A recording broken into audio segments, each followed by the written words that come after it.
عظیم الشان کانفرنس کے جو منتظمین ہیں، میں ان کا بھی شکر گزار ہوں کہ ان حضرات نے مجھے آج کے اس پروگرام میں شامل ہونے کی سعادت بخشی۔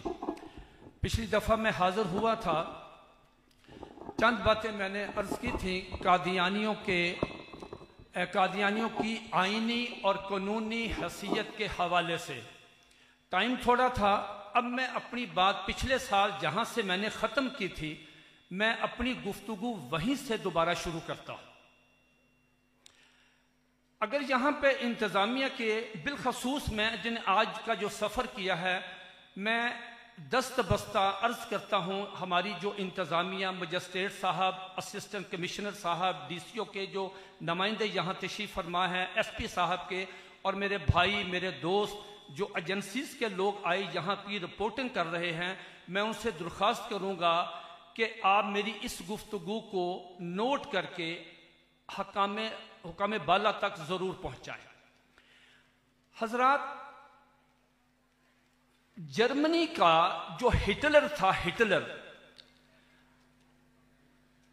اس کا ایک وزیر اطلاعات تھا، اس کا نام تھا گوئبلز۔ وہ اتنا جھوٹ بولتا تھا کہ اس کا ایک نظریہ تھا، وہ کہتا تھا اتنا جھوٹ بولو کہ اس پہ سچ کا گمان ہونے لگے۔ حضرات، اگر آج وہ زندہ ہوتا، ایمانداری کی بات ہے، وہ مرزا مسرور کے ہاتھ پہ بیعت کر کے قادیانی ہو جاتا کہ یار یہ تو میرے بھی استاد ہے۔ حضرات، ہوتا کیا ہے، قادیانی سوشل میڈیا پہ اور ویسے اس قدر پوری دنیا میں پروپوگنڈا کرتے ہیں، اتنا پروپوگنڈا کرتے ہیں کہ اس پروپوگنڈے کی آپ کی حکومتیں ان کے آگے بے حال ہو جاتی ہیں۔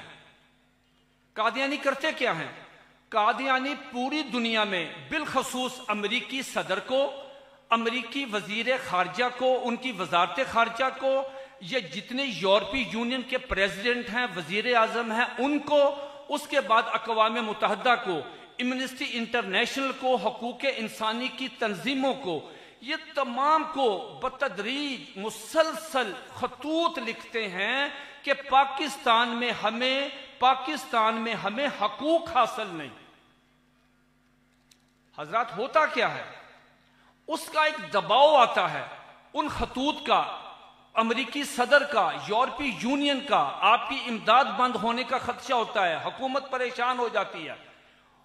ہمارا پریزیڈنٹ، ہمارا وزیر اعظم، ہماری وزارت خارجہ، ہماری وزارت داخلہ ان خطوط، ان دباؤ پہ اس قدر پریشان ہوتے ہیں کہ ان کے پاس کوئی حل، وہ سچائی کی طرف جانا پسند ہی نہیں کرتے۔ مثال کے طور پہ حضرات، ایک خاتون تھی آسیہ مسیح، اس نے توہین رسالت کی۔ اس کی توہین، قانون یہ ہے کہ تعزیرات پاکستان کی اس پہ لگی 295 سی لگی، تو قانون یہ ہے کہ اس کیس کی، جس پہ بھی یہ توہین رسالت کا مقدمہ درج ہوگا، اس کی تفتیش ایس پی کرے گا۔ حضرات، اس کیس کی تفتیش پاکستان کے مایا ناز ایس پی جناب سید محمد امین بخاری نے کی۔ اس نے اس خاتون کے پوری تفتیش کے بعد اس خاتون نے اعتراف کیا کہ ہاں مجھ سے یہ غلطی ہوئی، میں نے نبی علیہ السلام، مسلمانوں کے نبی علیہ السلام کو گالی دی۔ اس کے بعد حضرت ایف آئی آر درج ہوئی، تفتیش ہوئی، سیشن کورٹ میں کیس چلا گیا۔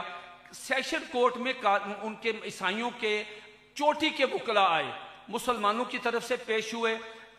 سیشن جو ایڈیشنل سیشن جج صاحب ہیں، انہوں نے تمام جراب کے بعد، تمام بیانات کے بعد، تمام گواہوں کے بعد، تمام تفتیش کے بعد، تمام چلان کے بعد اس خاتون کو سزائے موت سنائی۔ اس خاتون نے اس کو ہائی کورٹ میں اپیل کی۔ ہائی کورٹ کے 2 ججوں نے، جو بعد میں ان میں سے ایک جج صاحب جو ہیں لاہور ہائی کورٹ کے چیف جسٹس بنے، انہوں نے اس کیس کو دیکھا، کھنگالا، پوری طرح اس کیس کو کھنگالا، اور وہ سر پکڑ کے بیٹھ گئے کہ یار اس میں تو اس خاتون نے کنفیشن کیا ہے، اعتراف کیا ہے، اس نے توہین کی ہے نبی علیہ الصلوۃ والسلام کی۔ سیشن جج نے بہت اچھا فیصلہ دیا، آپ کے جو ایس پی صاحب ہیں انہوں نے تفتیش کی، بالکل درست تفتیش کی، انہوں نے اس سزا کو بحال کیا۔ اس خاتون نے سپریم کورٹ میں اپلائی کیا، آئی ایم ایف نے کہا کہ اگر امداد لینی ہے ہمارے ساتھ مذاکرات سے پہلے اس خاتون کو چھوڑیں۔ کیس چلا گیا جناب ثاقب نثار صاحب کے پاس۔ یہ عدالتوں میں بیٹھے ہوتے ہیں نا تو بڑے نیک بنتے ہیں، بڑے انصاف پسند بنتے ہیں۔ کوئی آدمی عدالت میں موبائل کی بیل بج جائے 6 مہینے قید ہے کہ جج صاحب کو پریشانی ہوئی ہے کہ کیوں ہے، کوئی گفتگو نہیں کر سکتا، ہنسی نہیں کو کر سکتا، کنٹیمپٹ آف کورٹ ہے، اور حضور علیہ الصلوۃ والسلام کی توہین کی کسی کو پرواہ نہیں ہے۔ اور سنیے چھوڑا کس طرح کیس میں، سپریم کورٹ کا فیصلہ پڑھیں، وہ میرے پاس اس میں نہیں، وہ دوسری کتاب میں فیصلہ ہے، اس میں جج صاحب نے چھوڑا کس طرح، سپریم کورٹ کے جج نے 2 بنیادوں پہ چھوڑا۔ کہا کہ جو لوگ رات کو اکٹھے ہوئے تھے، پنچایت بیٹھی تھی، ایک گواہ کہتا ہے کہ 500 بندہ تھا، ایک گواہ کہتا ہے نہیں 700 بندہ تھا، ان کے بیان آپس میں نہیں ملتے۔ بھائی جی وہ بندے گرنے گئے تھے، مجھے کوئی بندہ کہے کہ متین صاحب آپ پنجناد میں کانفرنس پہ گئے تھے، میں کہا جی میں گیا تھا، کتنے بندے تھے، میں کہا یار 40-50 ہزار ہوں گے، کہا نہیں آپ کا جواب درست ہے، آپ گئے نہیں۔ حضرت دوسرا گواہ، دوسری انہوں نے لکھی، اس نے ثاقب نثار نے کہا کہ ہم نے ان سے پوچھا کہ جس مکان میں پنچایت ہوئی ہے یہ کتنے مرلے کا تھا، کہا جناب ایک نے کہا 3 مرلے کا، ایک نے کہا 5 مرلے کا، ان کے آپس میں بیان نہیں ملتے، چنانچہ ہم اس کو رہا کرتے ہیں۔ اور اللہ کے بندو وہ وہاں کو پراپرٹی خریدنے کے لیے گئے تھے، آپ اس پہ بات کریں کہ کیا اس نے نبی علیہ الصلوۃ والسلام کو گالیاں دی ہیں یا نہیں دی۔ اصل بات یہ ہے کہ اوپر سے پریشر تھا، یہ پریشر گورنمنٹ قبول نہ کر سکی، یہ جج بھی قبول نہ کر سکے۔ اسی طرح قادیانی جو ہیں یہ پروپوگنڈا کرتے ہیں اور ہماری حکومتیں پریشان ہوتی ہیں۔ قادیانی کہتے ہیں کہ پاکستان میں ہمیں حقوق حاصل نہیں، امریکہ پریشان، یورپی یونین پریشان، اقوام متحدہ پریشان، ایمنسٹی انٹرنیشنل پریشان، ان کی سالانہ رپورٹیں پاکستان کے خلاف آتی ہیں۔ میں جناب اسسٹنٹ کمشنر صاحب کو، ڈی سی او صاحب کے جو نمائندے آئے ان سے، بالخصوص ایجنسیز کے لوگوں سے، میں ان سے دست بستہ عرض کرتا ہوں کہ یار میں آج آپ کے پاس آیا ہوں، غریب آدمی ہوں، پوری دنیا سے، پوری دنیا کے قادیانیوں کو ایک میرا چھوٹا سا، میں معمولی طالب علم ہوں، میں نے علماء کرام کی جتیاں سیدھی کی ہیں، مجھے یہ پاکستان کا آئین ہے میرے پاس، اس پاکستان کے آئین میں لکھا ہوا ہے کہ جو حقوق مسلمانوں کو حاصل ہوں گے، آرٹیکل 19 اور 20، جو حقوق مسلمانوں کو حاصل ہوں گے وہی حقوق عیسائیوں کو، سکھوں کو، ہندوؤں کو اور مرزائیوں کو حاصل ہوں گے۔ مجھے صرف اور صرف اس کانفرنس کی وساطت سے میں پوچھنا چاہتا ہوں، صرف ایک حق بتا دیں، ایک حق جو پاکستان میں مرزائیوں کو حاصل نہیں، میرا کیس ہی ختم ہو جاتا ہے۔ مجھے جو سزا دینا چاہیں میں بلینک پیپر پہ لکھ کر دیتا ہوں، مجھے صرف ایک تو بتا دے کہ آپ کو کون سا پاکستان میں حق حاصل ہے، کون سا حق آپ کو حاصل نہیں ہے۔ دیکھیے قادیانیوں کے پورے پاکستان میں پوش ایریاز، اربوں خربوں کی ان کی جائیدادیں، بحریہ ٹاؤن میں، E M E societies, D H A میں، ان کے وہ ویلنسیا ٹاؤنز میں، ان کے فارم ہاؤس، اربوں کے، حضرت اربوں کے، کنالوں کے کنال، مطلب جس طرح پنڈال، یہ تو کچھ بھی نہیں، قادیانیوں کے اپنے ہیں۔ ان کی اپنی ٹیکسٹائل ملیں پاکستان میں، ٹیکسٹائل ملیں، ان کی شوگر ملیں، ان کی گھی کی ملیں، ان کے کوریئر، ان کا سٹاک ایکسچینج میں، ان کا امپورٹ ایکسپورٹ میں اتنا بزنس آپ سوچ نہیں سکتے. ان کے لا کالجز، ان کے تعلیمی ادارے، ان کے پاکستان کے کلیدی عہدوں پہ مجھے منع کیا ایجنسیوں نے. مجھے لے گئے تھے، پھر میرا سافٹ ویئر انہوں نے اپڈیٹ کیا کہ بھائی آئندہ کے بعد یہ نام نہیں لینا آپ نے کہ کون کون سا قادیانی کس عہدے پہ بیٹھا ہے. اللہ کی قسم آپ کے پاؤں سے زمین نکل جائے اگر میں آپ کو یہ بتاؤں کہ یہ کس حساس ادارے کے اوپر کہاں بیٹھے ہیں اور کس ادارے کے کلیدی عہدوں پہ بیٹھے ہیں. کون سا حق چاہیے؟ اور ابھی تو کل آپ کو ڈپٹی ڈائریکٹر لگایا اینٹی کرپشن کا. یہ میرے پاس کتاب ہے، یہ مولانا اللہ وسایا ورسز فیڈریشن، یہ شوکت صدیقی نے اپنے فیصلے میں لکھا، 250 صفحے کا فیصلہ ہے. وہ کہتا مشرف دور میں آل ان آل پورے پاکستان کی قسمت ایک قادیانی کے ہاتھ میں تھی جو مشرف کا پرنسپل سیکرٹری تھا اور شاید آپ کے اسی علاقے کا رہنے والا تھا، طارق عزیز. آپ کے اقوام متحدہ میں سارا کیس جو ہمارا پیش کرتا تھا وہ واجد شمس الحسن، یہ آپ کا شوکت عزیز لکھ رہا ہے. اللہ کے بندوں بتاؤ تو صحیح کون سا حق چاہیے؟ تمہاری تعداد کیا ہے اس وقت؟ پاکستان کی ٹوٹل آبادی ہے وہ ہے راؤنڈ اباؤٹ 24 کروڑ ہے. یہ 1% بھی نہیں ہے.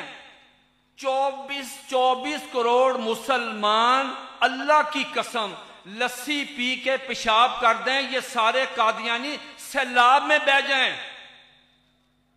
اور اپنی تعداد کے مطابق حقوق لو نا. کون سا حق تمہارا روکا؟ کون سی تمہیں کبھی پرچیزنگ میں تم جہاں چاہو سروس جا سکتے ہو، آ سکتے ہو، تمہیں کبھی آج تک کس نے روکا ہے؟ حضرات ضروری بات سنیے گا. وہ ایک حق مانگتے ہیں اور ان کو ایک حق جو ہے وہ آئین نہیں دے رہا. آئین اس کے آگے کھڑا ہے.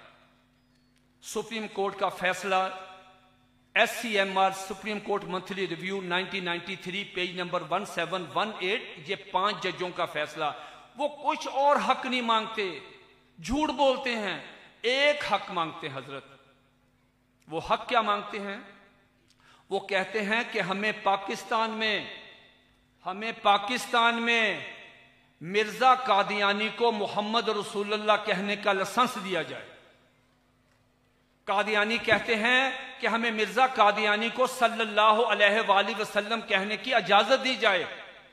قادیانی کہتے ہیں کہ ہمیں اجازت دی جائے ہم کہیں کہ مرزا قادیانی جو ہے اس پہ قرآن مجید دوبارہ نازل ہوا، اِنَّا آتَيْنَاكَ الْكَوْثَرَ یا ایُّهَا الْمُزَمِّلُ یا ایُّهَا الْمُدَثِّرُ. وہ کہتے ہیں یہ مرزا قادیانی ہے. حضرات پاکستان کی سپریم کورٹ نے، یہ حضرات وہاں پہ گئے، پاکستان کی سپریم کورٹ نے اس کے متعلق جو فیصلہ دیا حضرت، اس میں انہوں نے ایک بات لکھی ہے، وہ قادیانیوں نے پڑھی بھی ہے، دیکھی بھی ہے، سنی بھی ہے. میں دوبارہ ریپیٹ کرتا ہوں. سپریم کورٹ آف پاکستان نے کہا کہ اگر ہم آپ کو پاکستان میں آپ کے مذہب کے مطابق تبلیغ کرنے کی اجازت دے دیں تو آپ ہمیں یہ بتائیں کہ پاکستان میں آپ کی جان اور آپ کا مال اور آپ کے وہاں پہ کاروبار یہ کس طرح محفوظ رہیں گے؟ صاحب سپریم کورٹ نے لکھا کہ ہم نے قادیانیوں کی کتابوں کا مطالعہ کیا ہے، ہم اس نتیجے پہ پہنچے. یہ سپریم کورٹ کہہ رہی ہے حضرت. سپریم کورٹ کے 5 ججوں نے کہا کہ ہم اس نتیجے پہ پہنچے ہیں کہ قادیانی اپنے عقائد کی روح سے ہر قادیانی سلمان رشدی ہے. حضرت سپریم کورٹ نے لکھا کہ یہ فراڈولنٹ نان مسلم ہے، لکھا کہ یہ انسکروپلس نان مسلم ہے.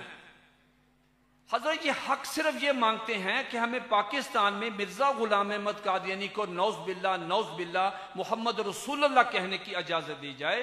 اور میرا خیال ہے کہ دیکھیں ایک مسلمان جو ہے وہ اپنی جان تو قربان کر سکتا ہے، وہ حضور علیہ الصلوۃ والسلام کی توہین کو کس طرح برداشت کر سکتا ہے؟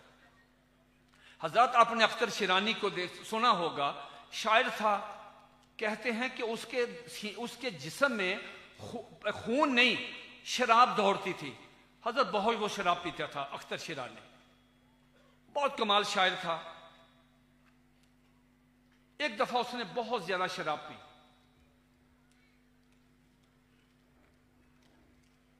مشاعرے سے فارغ ہوا، دو نشے میں لڑکے اکٹھے ہو گئے، سیکولر حضرات، بے دین، اس کے پاس جا کے، وہ نشے میں تھا، کہا غالب کے متعلق کیا خیال ہے اختر شیرانی صاحب؟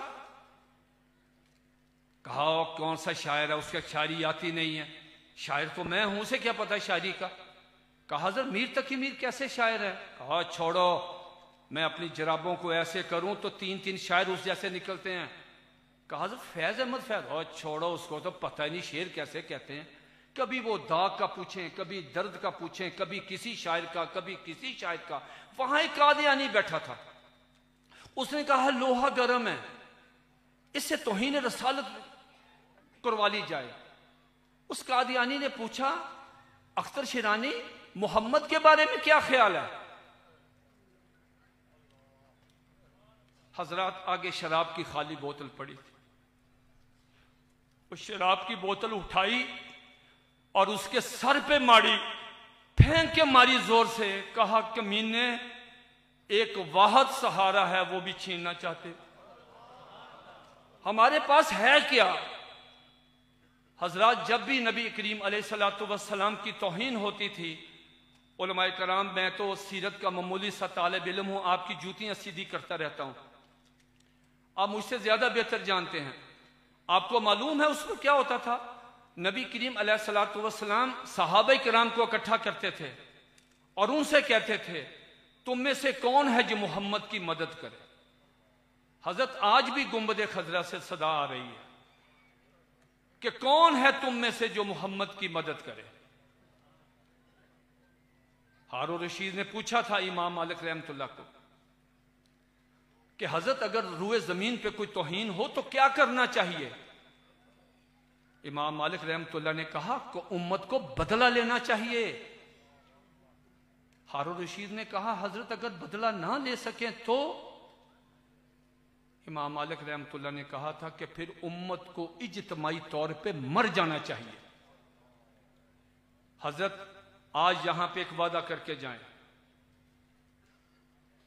کہ جب تک جسم میں جان ایک قطرہ بھی ہمارے جسم میں ہے، حضور علیہ الصلوۃ والسلام کی عزت و ناموس کا تحفظ کریں گے، اور نبی کریم علیہ الصلوۃ والسلام کے مقابلے میں اگر ان ججوں نے، اگر اس انتظامیہ نے، اگر اس حکومت نے اوپر سے پریشر کر کے وہ اگر یہ فیصلہ ختم کیا یا قادیانیوں کو دعوت دینے کیا قانون یہ ہمارا جو ہے یہ انہوں نے پاس کیا یا ان کو کوئی لینیٹ ویو لیا، تو اس دن انشاءاللہ تعالی اس ملک میں میچ پڑے گا ہمارا اور یہ گستاخان رسول کا، اور پھر وہ وقت ثابت کرے گا کہ کون حضور علیہ الصلوۃ والسلام کے ساتھ ہے اور کون جو ہے وہ مرزا قادیانی کے ساتھ ہے۔ یہ دو کیمپ لگنے قیامت والے دن، ایک حضور نبی کریم علیہ الصلوۃ والسلام کا، ایک مرزا قادیانی کا۔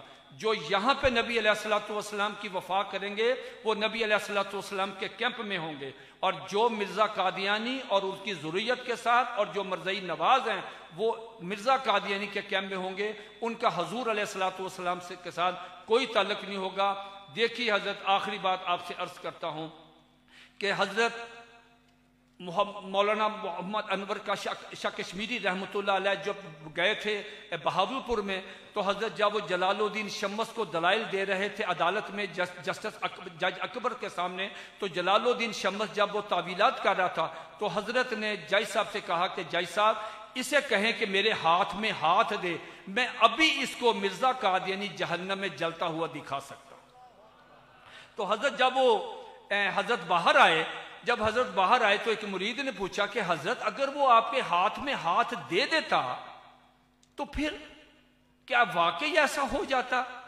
تو حضرت نے ایک جملہ فرمایا میری آج کی اس تقریر کا آخری بس یہی جملہ ہے حضرت، اس کو کبھی نہ بھولیے گا۔ حضرت نے فرمایا جو شخص تحفظ ختم نبوت کا کام کرتا ہے اللہ اس کو کبھی رسوا نہیں ہونے دیتے۔ وما علینا الا البلاغ۔